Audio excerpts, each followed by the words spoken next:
بسم اللہ الرحمن الرحیم۔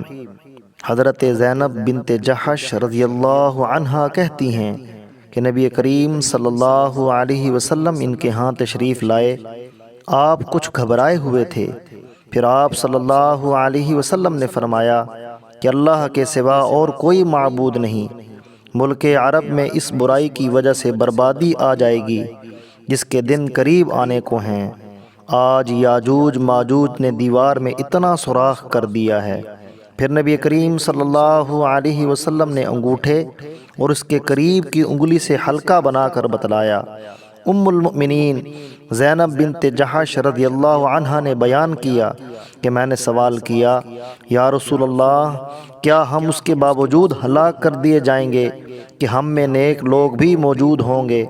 آپ صلی اللہ علیہ وسلم نے فرمایا کہ جب فسق و فجور بڑھ جائے گا تو یقیناً بربادی ہوگی۔ صحیح بخاری حدیث نمبر 3346۔